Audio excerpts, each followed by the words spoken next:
Hi, everyone. Let's stay silent for a few minutes, wait for the other to join.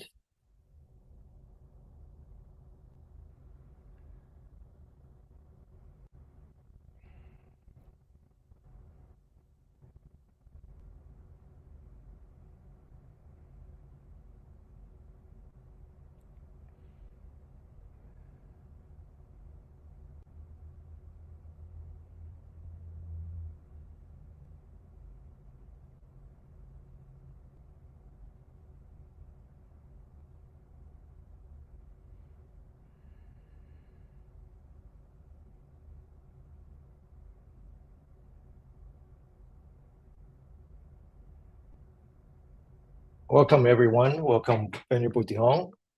We're back on our monthly meditation and Dharma sharing. Normally, this monthly event is on the first Tuesday of the month. Just for this month, we're actually doing on the second Tuesday. So, in case people are confused, this just for this month. So, next month we'll go back to the first Tuesday again. So today, actually, Venerable De Hong will be starting a new topic, as you can see from the title of the video, the invitation. It's about Tina Turner. Now, everyone knows Tina Turner. I was a teenager back in the 70s, so we listened to Tina Turner. We grew up with Tina Turner.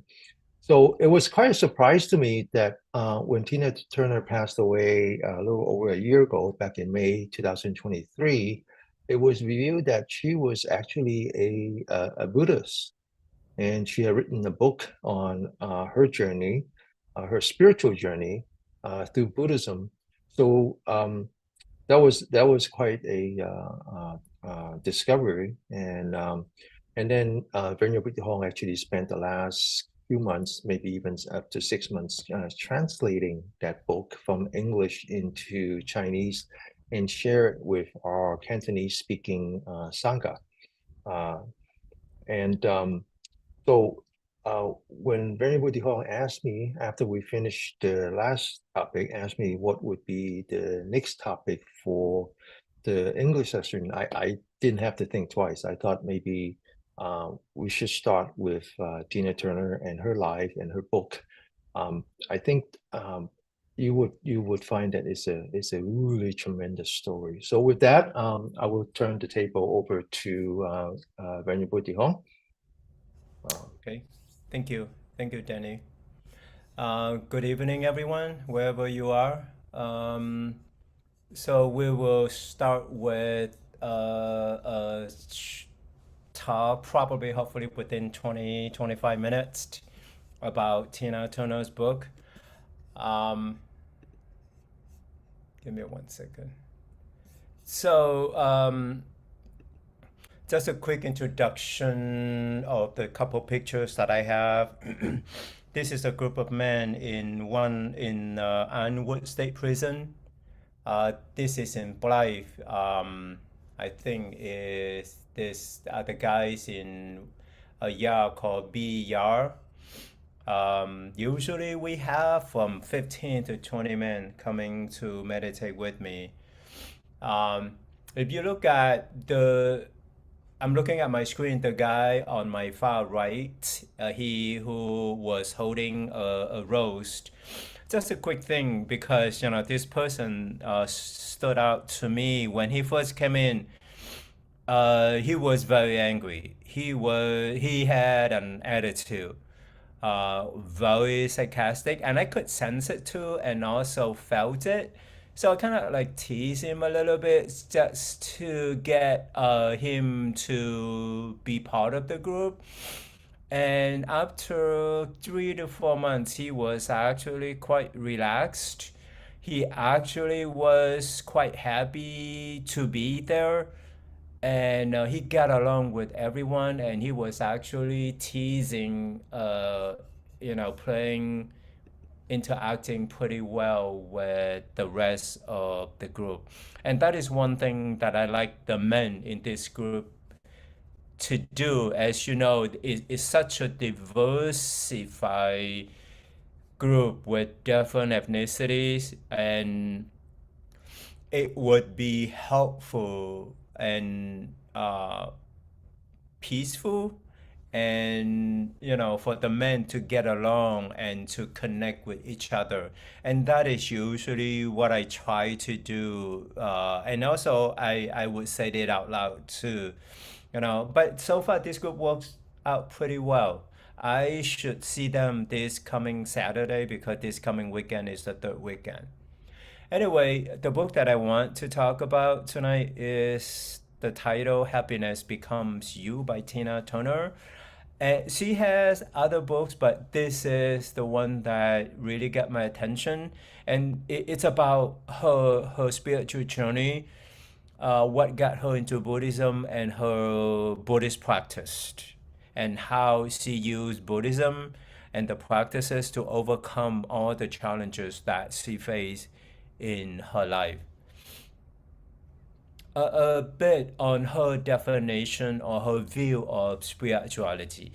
I keep hearing people say, "Oh, I'm spiritual but not religious," but no one could tell me what spirituality means. So here she defines spirituality is a personal awakening and relationship with our Mother Earth and the universe that increases openness and positivity. There are other definitions. When I have time, I will include them because I want to be able to um, put that together as a guide for people especially in the West, because some of the folks who are disenchanted away from the major religions. But I think it's good for people to have some kind of spiritual practice. And meditation is actually considered a spiritual practice. Anyway, here she said, further is that with spirituality, it offers deepest realizations and insights as tools to overcome our own obstacles. Even if your challenges seem as impossible, like the ones that she faced, and achieve your dreams, so that you may become truly happy, and how to create that long lasting happiness. She was born Anna Mae Bolak. That was her name, given birth name. She was born in 1939, passed away last year, 2023, at the age of 83. By the time she was 13, she had no parents with her. Her parents, even after she was born, they were out of state to work in the farm or somewhere. St. Louis. She was born in Nutbush, Missouri. And her dad even at one point moved to Detroit. She was raised by both sides of her grandparents, and by the time she was 16, she moved with her mom to St. Louis. In St. Louis, at the age of 17, she met a guy, a musician, a sax player, Raymond Hill, and she had a romance with him. She gave birth to a son named Craig. And then in 1960, she met Ike Turner. She had a son with him. Um, his name was Ronnie. She married Ike Turner in 1962. He also came to the marriage with two more boys. So for her, at the age of 19, she had to raise four boys. So imagine that. I changed her name to Tina Turner, even though at the beginning she protested. And this is a picture of her with the four kids, the four boys. Now,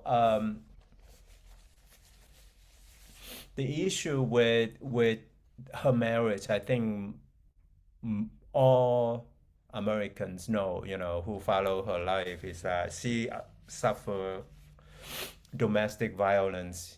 She got beat up by him. He yelled at her, and it was almost a daily basis. And the thing is, she got used to it in a way. We could even say that she normalized it, but it was not normal. But the thing is, she had 4 kids, so like she couldn't get away. She couldn't just say, uh, you know, take the 4 boys away and get away from him. She couldn't. And then it went so bad that by 1968, she felt numb that one night. She took 50 sleeping pills and just right before her concert, before her performance. And luckily, people took her to the hospital and she was saved. Quite often, she and her kids were at the mercy of at his outrage, at his unpredictable violence.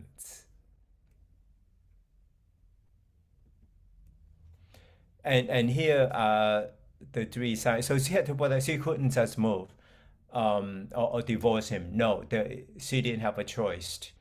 But here are the three signs that just right after her suicide attempt, one day her sound engineer told her, "Hey, you should try chanting," even though she was raised Baptist. But she didn't say much about her practice at the time, but it was so bad that her engineer said, "Hey, you could try chanting, like from the Buddhist. It could help her." But she didn't make any of it. And then a couple months later, her youngest son, Ronnie, he came home with a rosary and told her, saying, "Mother, these are Buddhist chanting beads. If you chant Nam Myoho Renge Kyo, you can have anything you want. It's mystical, but it all makes sense. I just can't explain it. Let's go up to the street to a chanting meeting and learn more." She got it, but she still didn't make much of it.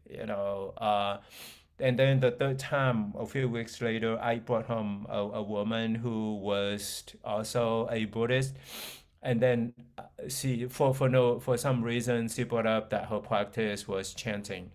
So she said, that I should try it. A bit about the chanting of Nam Myoho Renge Kyo is from a Buddhist sect from Japan called Nichiren Buddhism. It was founded by a Japanese priest named Nichiren. He was born in the 13th century. The focus of his writing and his practice is the Lotus Sutra, in which the Lotus Sutra emphasized that all sentient beings possessed internal Buddha nature capable of attaining Buddhahood. And the one thing that he developed besides some of his writing is that you chant a little bit of the Lotus Sutra, but the main practice is keep chanting Nam Myoho Renge Kyo. So, and that's what she did, and she called that her spiritual express lane. And as she faced her the abuse and raising her kids and trying to sing to bring money to put food on the table, she did it, but she did it, and she could feel the positive differences that chanting made in her life, and it motivated her to do even more. And she had a daily routine of practice, and that's how it saved her life. And one thing I would say that she didn't, as you guys probably know, in the Buddhist temple, the Chinese, the Vietnamese, or even the Tibetan, usually they have all kinds of instruments. But for Tina Turner, she didn't have anything. Uh, I have to say that she did it quietly inside her head, and she did it for a few hours a day. And as you see here in her picture, she did have a belt, but she was holding some kind of book, and she kept chanting, and she did it every morning. She did it from when she first started. She began with 5 minutes to an hour, and that helped her, as she stated here, to rearrange her place in this universe. The more she chanted, the more she found her true self, her Buddha nature, and her life condition kept rising, meaning the environment around her and her feeling and her ability to detach from external. So it got so good that she felt that she had been reborn. That is basically almost like a Christian term that we use in America. So by 1976, she had the courage to divorce him, to get away from the abused. And what she also did was, like before each show, she chanted for an hour. And I also, again, here would say that she did it quietly or mentally.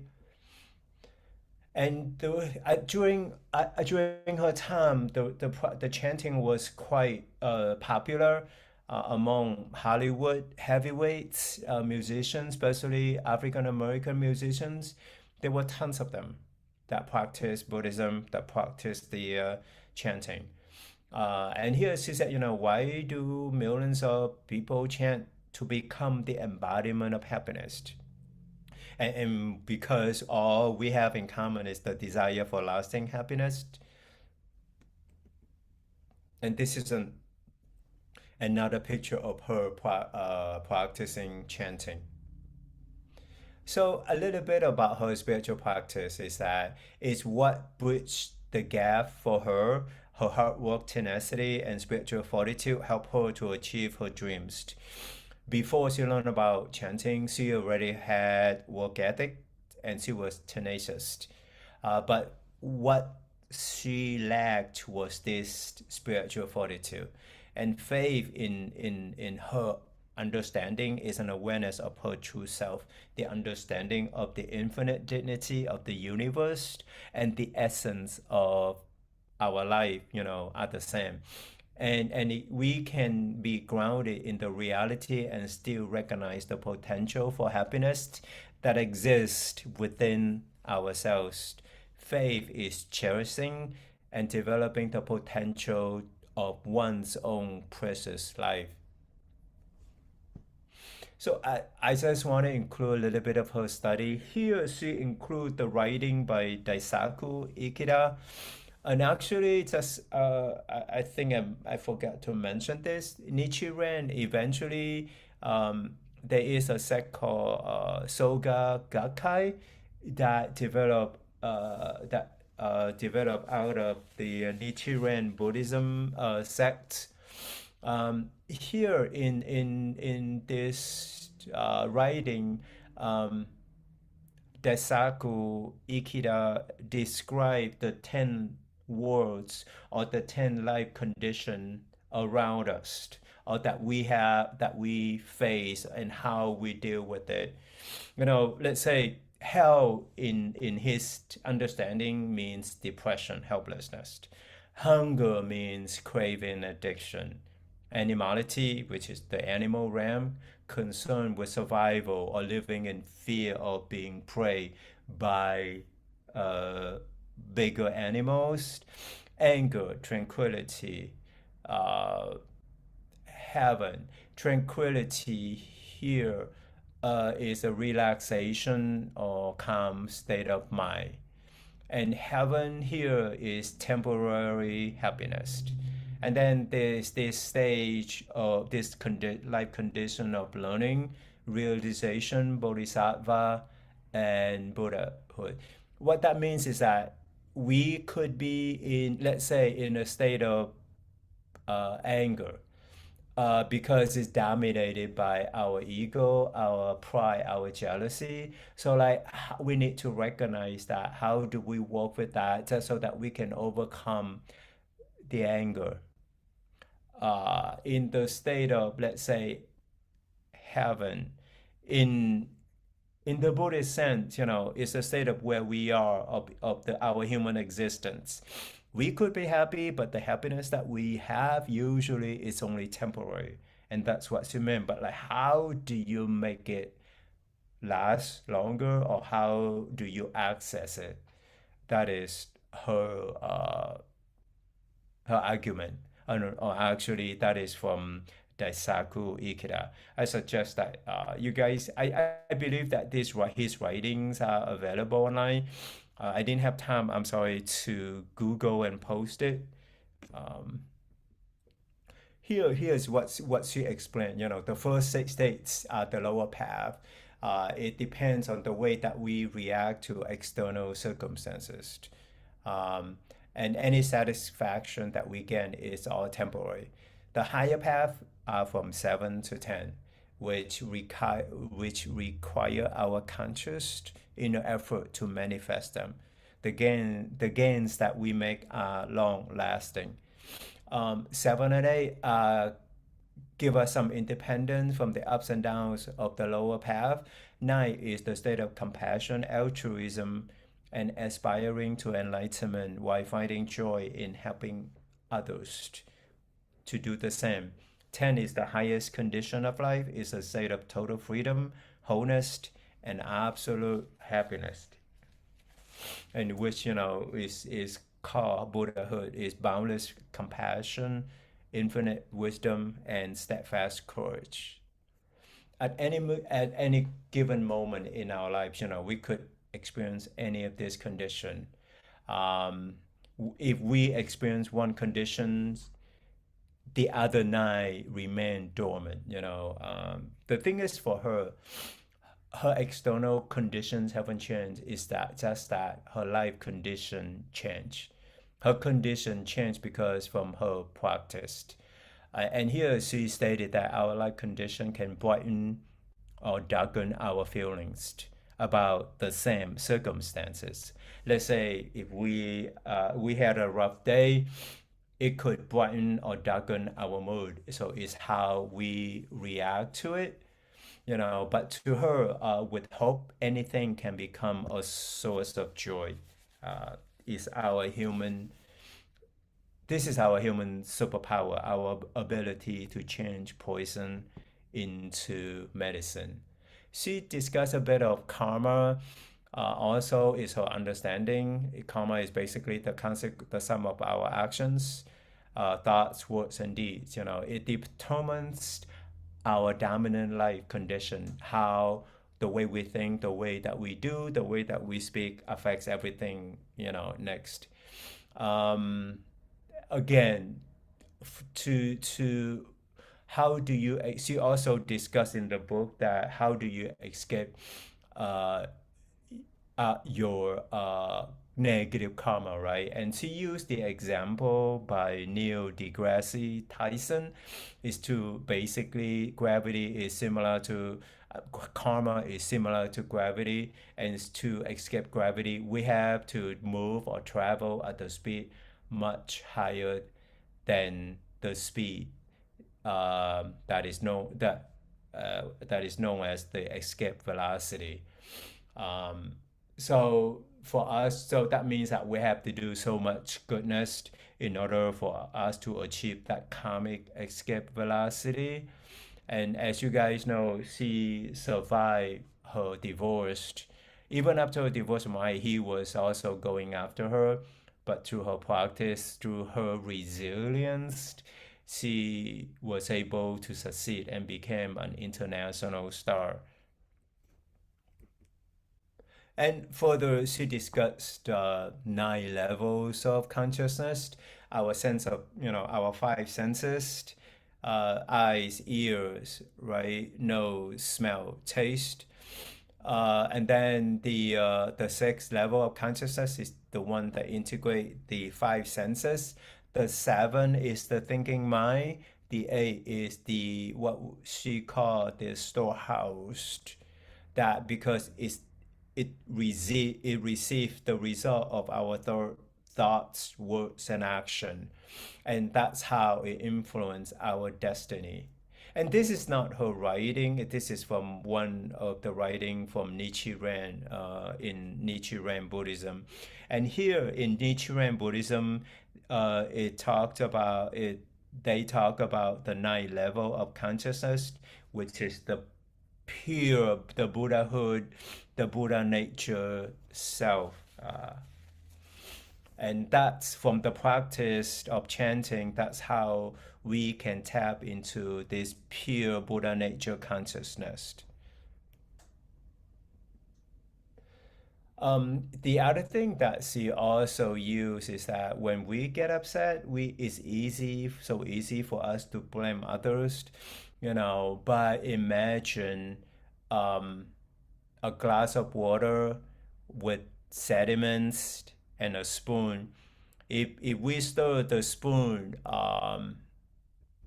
right here, if you look at the picture, if we stir the glass of water with sediments, the water is going to get cloudy.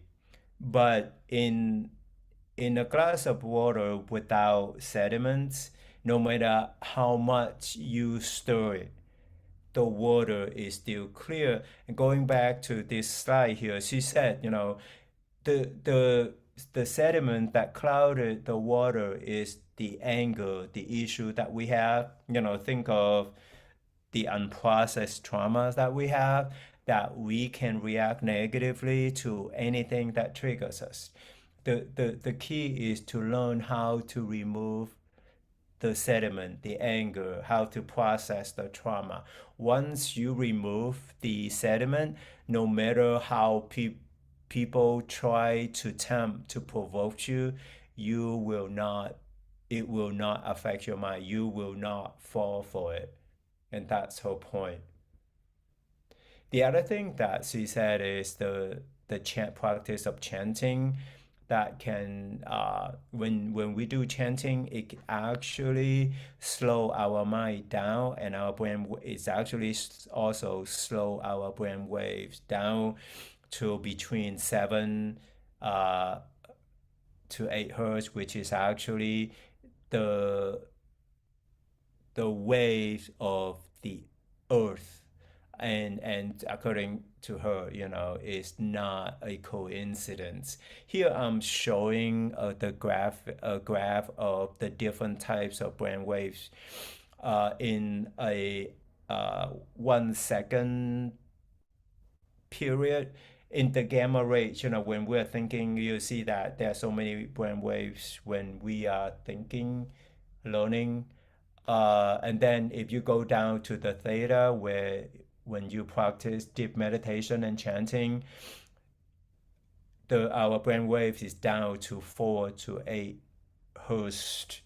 And then when you are in deep sleep, your brain wave is down to 0.5 to 4 hertz. This is the key to learn, to help us, to motivate us to practice. And then she talked about the negative voice, like how to not believe in them just because of the way that we have been conditioned. And then I just want to bring up her two sons. The two sons that she gave birth to, they both died before. One, Raymond Hill, he committed suicide when he was 60 years old back in 2018 due to mental illness. And then her son with Ike Turner Ronnie, he died of colon cancer in December of 2022. And she said, if you or anyone suffer from mental health issues, please reach out. And just because this is America, I mean, I think it's any ethnicity, we don't talk about it. But if you suffer from any kind of mental illness, even like anger, reach out, get help. And this is a picture of her even after her son's died. She is able to meditate. You can feel the peace from the picture. She also talked about in her book, The Human Revolution and Get Out of Your Comfort Zone. I highly recommend that you guys get the book and read it because it's an excellent read. I think she was enlightened to a certain degree. The way that she talked about her understanding and her insight about from her practice and also about life. Um, the things that even though she became a Buddhist, but she still honor her family heritage, and also she found the similarities between baptism and Buddhism. She still honor God as her guidance.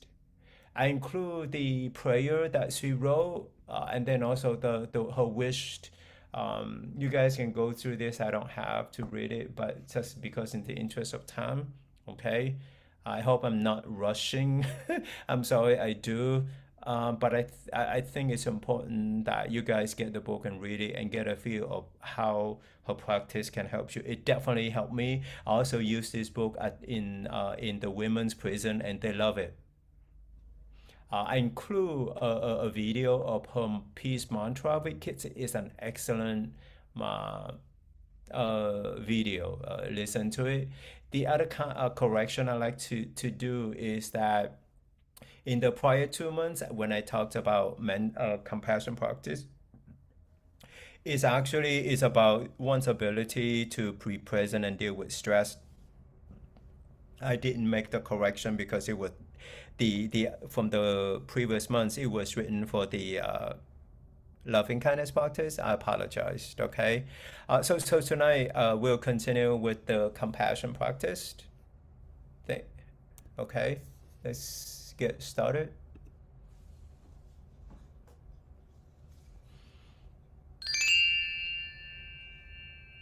Let's get into your posture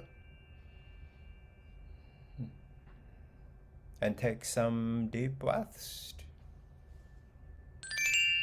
You can take as many deep breaths as you like. It doesn't have to be 3.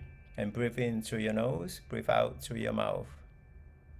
And when you breathe in, notice that your body may tense up a little bit because it takes some effort for your body to fill your lungs with air. But when you breathe out, it takes no effort, and that's how you can relax your body.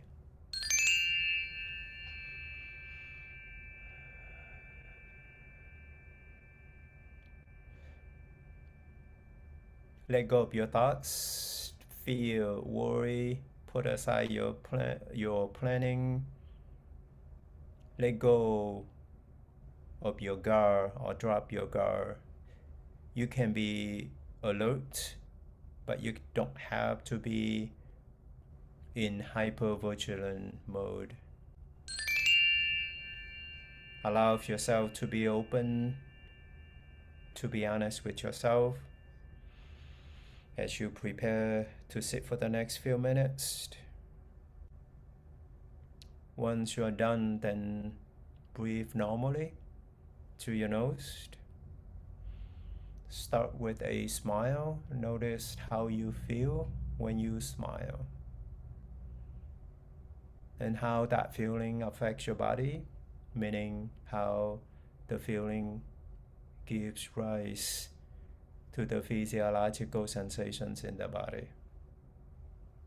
And notice the feeling, the sensations are quickly fading away. How you feel next depends on your mind, your body, or both. But let's stay with the breath. Let's continue with the sense door practice by first noticing your environment, the space around you, the room temperature.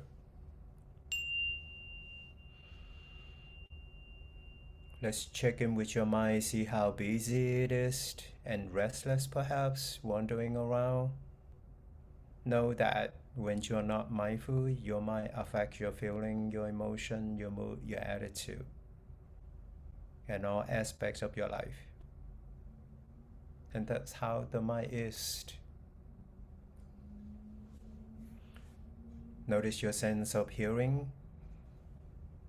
Know that you cannot turn off your hearing consciousness. Your sense of seeing, your sense of smell, your sense of taste. These 3 senses, when you're meditating, are resting because there isn't any triggers. Then your sense of touch in the body, just being aware of the sensation or tension throughout your body.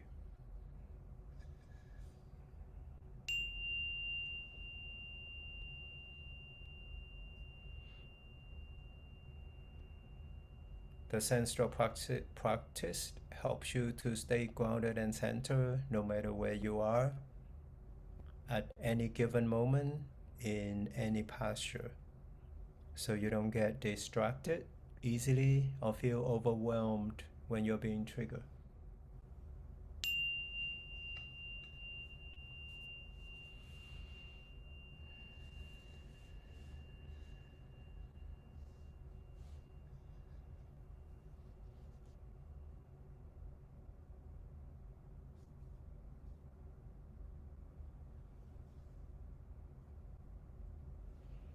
Let's do the body scan on your own for the next couple minutes by paying attention to your whole body from head to toes. See if you notice anything that comes up from any part of your body. Usually there is always certain part in the body that stands out, that calls for your attention.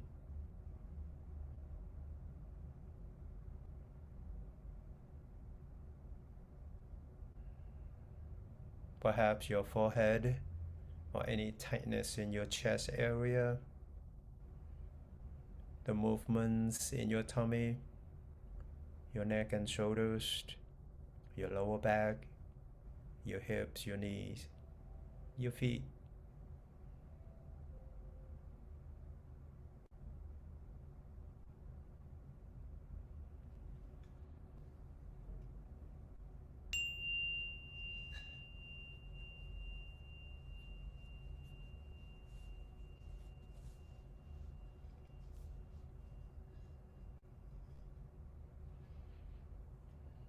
Even as you do the body scan, your mind may wander away. When you recognize that, just patiently bring the mind back to the body.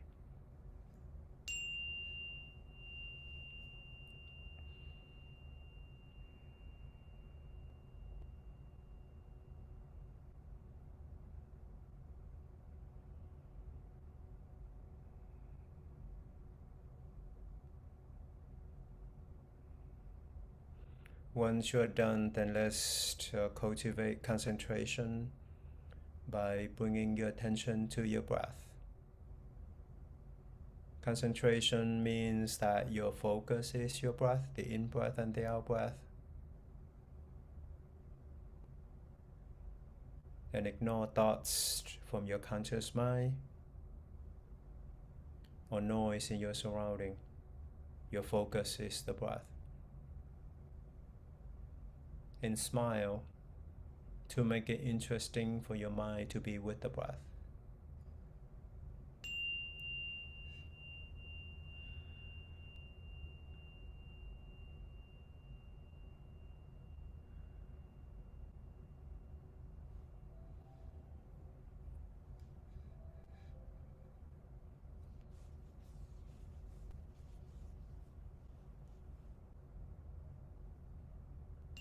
If your mind keeps wandering away and you cannot focus on the breath, you can repeat a mantra like Nam Myoho Renge Kyo or something simple as Butto.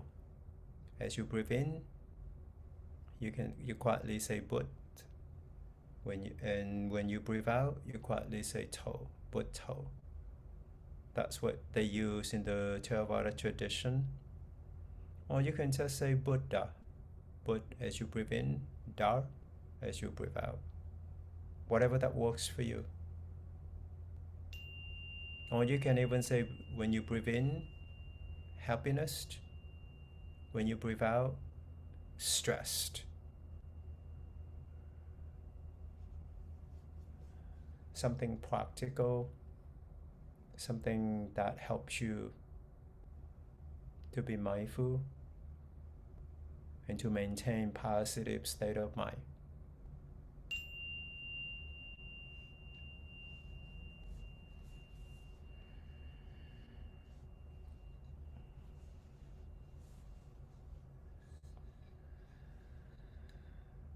Whatever thought that comes up, ignore it. Just be with the breath.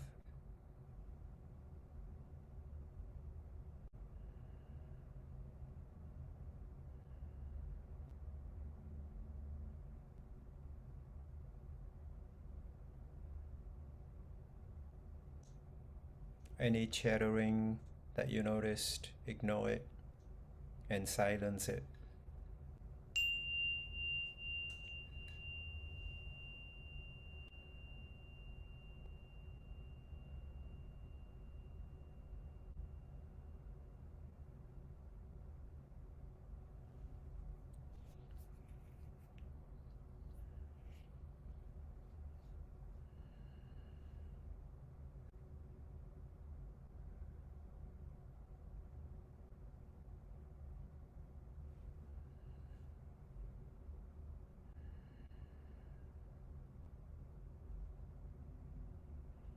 Let's move on and practice compassion for yourself. Compassion is your ability to recognize and be present with any stressed, difficult issues or people that you have to deal with, and how to navigate and perhaps overcome or remove the stress. This is a mental training of the mind, so as you are sitting, you can repeat some of the following phrases. May I recognize any stressed, difficult issues or people that I experience. May I not react to any of them.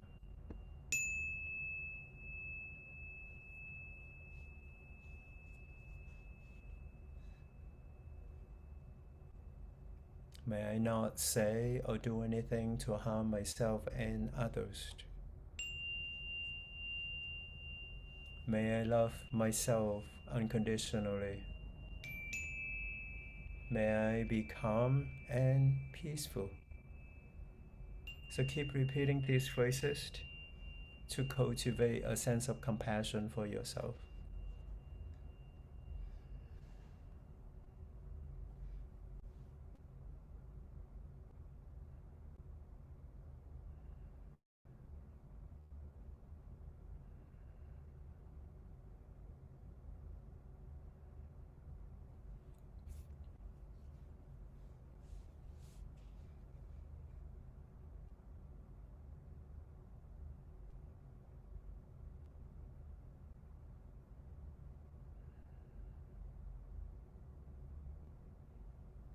May I recognize any stressed, difficult issues or people that I experienced.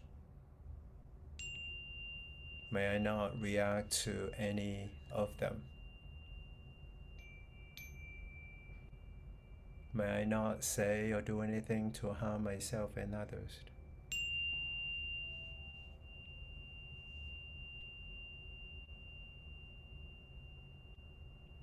May I love myself unconditionally. May I be calm and peaceful. Keep repeating these phrases and allow these phrases to sink into your subconscious mind so that you know how to care for yourself, your physical and mental health when you are under a lot of stress. And allow the practice to become your new habit so you know what to do when you neglect to care for yourself.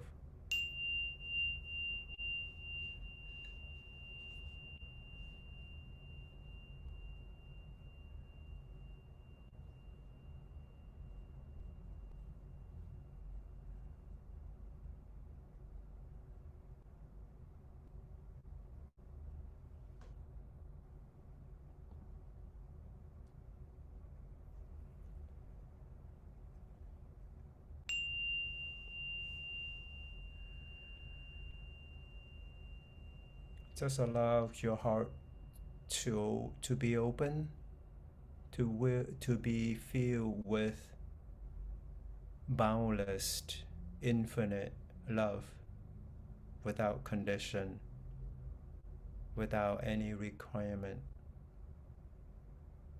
to love yourself.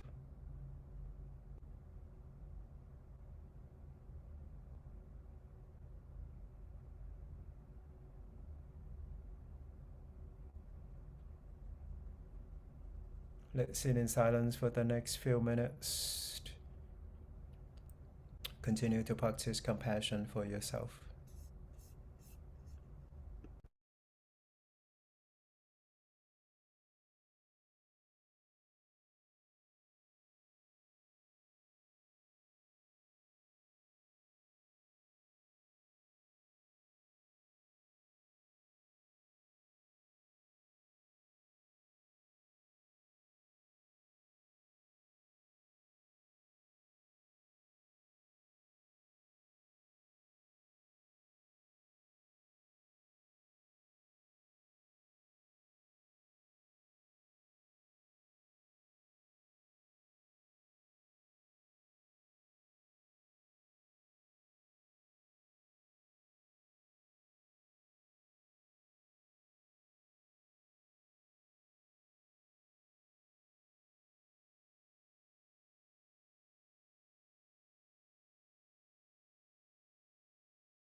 Let's check in with your mind perhaps to see perhaps how settled your mind is, less reactive, less judging, less chattering, less wandering. Again, notice that when you are mindful, you are in control of your feeling, your emotion, your attitude, your mood, and all aspects of your life. Check in with your body, your posture, and notice the qualities of mindfulness, concentration, patience, and compassion for yourself.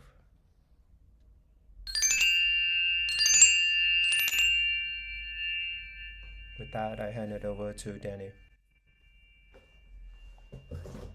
Thank you, Venerable De Hong. So, I like how you talk about spirituality and religion. Uh, and you mentioned that everyone would say, I'm spiritual, I'm just not religion or whatever. So in some way, I think rather than talking about the differences, because a lot of my friends, a lot of people we know, they're attached to one religion and another, and then there are others who kind of reject organized religion and want to Hmm. pursue spirituality on their own. Rather than talking about the differences, actually, there's a lot more similarity than we think. Because to me, it's really about exploring your dimension of existence. So typically, we think of our existence as in this body, and so the yogis, the North Indian yogis, they actually goes very deep, and they think that there's five dimensions. There's the body, there's the mind, there's the energy, and then there's sort of the identity, and then finally there's sort of the karma, right? So very deep. And so I think even when we talk about religion, whether it is Christianity or Buddhism, most 99% of people practice Buddhism as a religion as opposed to a spiritual pursuit. So the difference to me is that the similarity is that it's all about exploring your dimensions of existence. The difference is that in organized religion, you accept that there is a power, and the power is the one that overrides everything, and all you have to do is be close to that power. It could be your creator, it could be whatever. Whereas if you want to talk about spirituality by separating yourself from organized religion, then it's more of a personal pursuit. Sure, you have teachers, but they're more like guy, like you and I, we talk a lot about that. We're just a guy, and we're just sharing you what we know, and sometimes we even talk about things we don't know, right? And so I think it's really all about exploring that our existence is not just the physical. And I think when we talk about Tina Turner, that's her journey, is because she was stuck in this one dimension existence, and it's all about the physicality, and there was no place for her to turn. She was stuck. And she was, stuck, not only stuck, but like being, like just like a grinder, being grind into this existence. And whether you do mindfulness meditation, like paying attention to your breath or your body or a mantra, or in her case, it's just a phrase. It's not even a mantra necessarily, but it's just a phrase. And by doing that, she discovered this additional dimension of existence, and and she was able to get out from this constraint, right? And I Hmm. think that's really all we're talking about here, is that we're living in modern society. We're just overwhelmed, by all these emotions. And the question is, how do you deal with that? How do you create some room for yourself where you can kind of create some distance? So I was in Japan a week, 2 weeks ago, and I read this Bible, a story, and it talks about these emotions that we have, and borrowing some of the vernaculars from you know the campaign currently, the presidential campaign. You could have joy, you could have chaos, you could have loving kindness, and you could have hate, and you can have compassion, so you could have anger. It's a choice. You have all of these emotions, and some of them are kusala, and some of them are akusala. Like kusala means wholesome or skillful. Some of them are not so much. And so the story that I read in Japan is that, well, they're like the fish. They're like the fish, except that you are not the fish. You're the pond, right? So that is truly creating a dimension for yourself. And then you can say, hey, I'm just a pond. I am not necessarily the fish. I don't become that. Anger doesn't become me. And I think that's one of the things that Tina Turner talks about later on in the book. So I look forward to that. I'm so glad that we had a chance to discuss this book. I hope this topic is good for those who are sharing time with us. And I think she is so inspirational and so accessible to us. You know? Yeah, I mean, whatever your religion is, or even like whatever which Buddhist tradition you belong to, this is a book for everyone, because she talks about her struggle, right? We all struggle, and like, how do you take the practice of chanting? Because not most of us, we cannot meditate. That's the one thing that we also need to acknowledge. And it's okay. There's things that you can do, that you can use from Buddhism, that can help you to get your mind to settle. When your mind is settled, then, like you said, you have the space, and like, how do you manage? How do you, find your place in this universe? And that worked for her, and it can work for anyone if they have an open mind, if they have so much suffering to deal with. And Buddhism, and any tools in the Buddhism, it's not about burning incense and offering flowers. Put those aside. Those are just rituals. But the chanting, the dharma, any phrase that works for you, go ahead and use it, because it does work. It does help. Yeah, it's true. In her case specifically, she never gave up her religion.